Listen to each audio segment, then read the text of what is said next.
amazing appearance. Good afternoon, everyone. Shalom. Today, I come to you as a husband, a father, and a man who has spent most of his adult life in the IDF defending the state of Israel. Thank you. I could talk to you about any number of threats facing Israel, but today, I want to brief you on the specific threat coming from Lebanon. The picture behind me was snapped 22 years ago, just before one of the many operations that my brothers and I from the Givati Infantry Brigade participated in.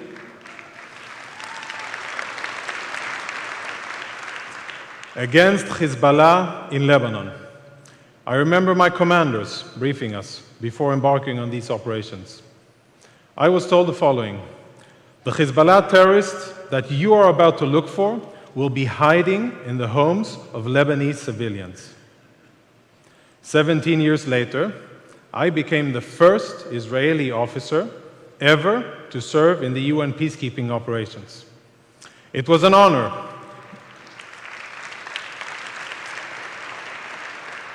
It was an honor, but at times also a frustrating assignment. I witnessed firsthand, time and again, the UN Security Council resolution discussions where diplomats allowed Hezbollah and the terrorists to violate UN Security Council Resolution 1701 and hide weapons under civilian homes in Lebanon. Today, as the international spokesperson of the IDF, I am still fighting Hezbollah with the mission to expose to the world what they are trying to hide.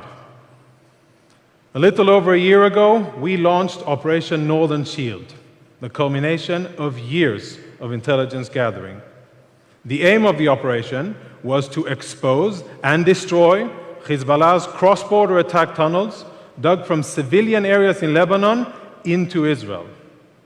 The intelligence, the resources, and our ability to detect these tunnels could not have happened without US-Israeli cooperation and the support of the US Congress.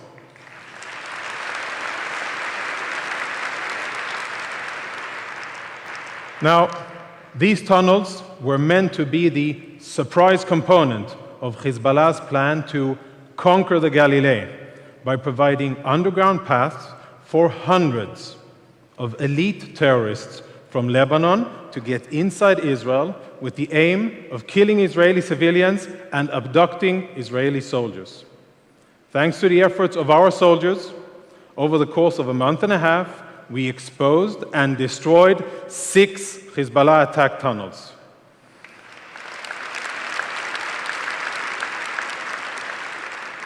The most elaborate of these 6 was dug from a Lebanese village called Ramyeh, right under the border, near an Israeli community called Zar'it, a moshav that is home to about 200 mothers, fathers, and children.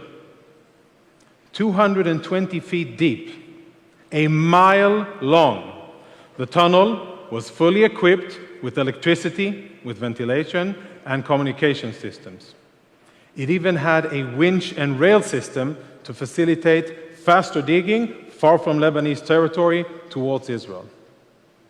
Had Hezbollah succeeded in breaking out from that very tunnel, we can only imagine the magnitude of death and destruction that hundreds of terrorists would have been able to wreak havoc upon Israeli civilians.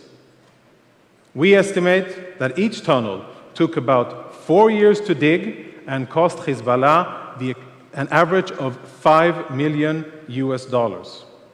Money that I'm sure you'd agree could surely have been put to much better use, serving civilians and their needs in Lebanon. Now, Operation Northern Shield ended just over a year ago. Despite the successful operation to block Hezbollah's tunnels, the terrorist army's elite commandos, the Iran-trained Radwan forces that are battle-hardened veterans of the bloody war in Syria, they continue preparations for a surprise strike into northern Israel with the goal of seizing an Israeli community and murdering Israeli civilians. And that is not all.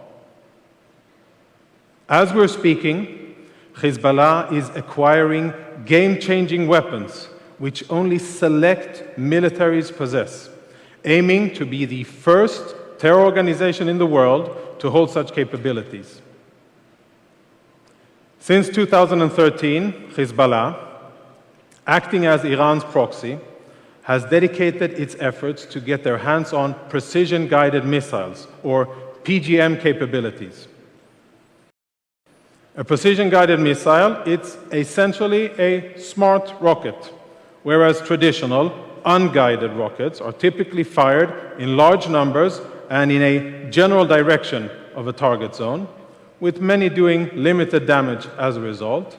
PGMs are highly accurate, and they're able to strike within a few dozens of yards of a specific location.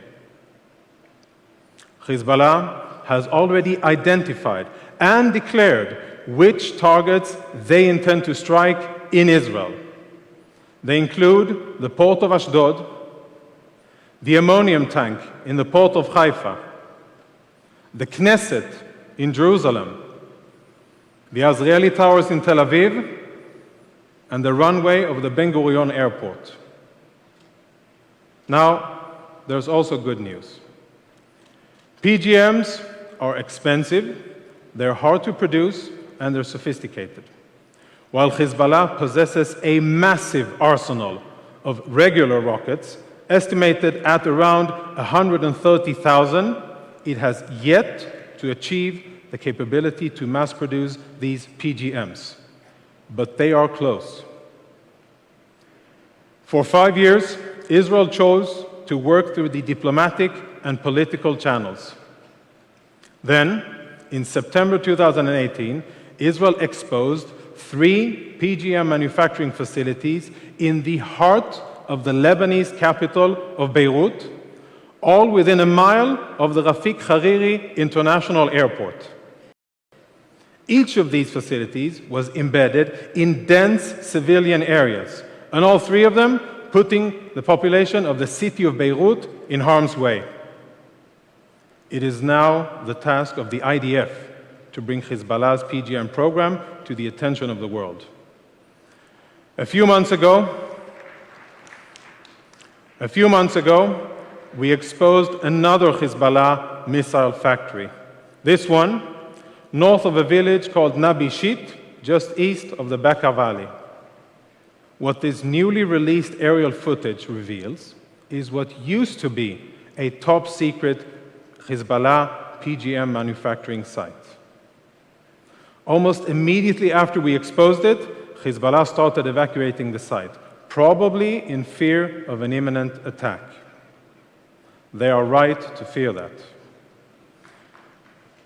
Because they know we won't allow them to mass produce missiles on Lebanese soil. And we know of other PGM manufacturing facilities hidden amongst innocent Lebanese civilians.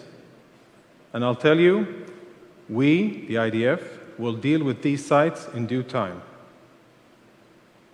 Hezbollah looks for ways to kill. We look for ways to protect life.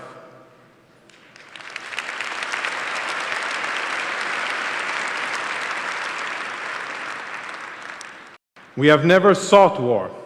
We do not want war. But if terrorist Hezbollah is allowed to obtain these sophisticated and lethal weapons and fire them at Israel, using Lebanese civilians as their human shields, we will have no choice but to respond. And we will respond fiercely.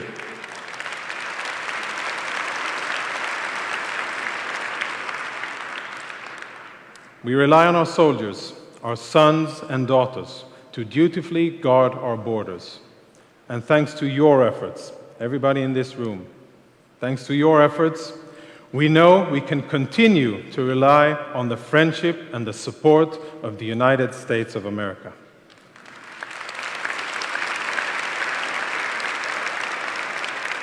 And for that, and much more, I salute you. Thank you.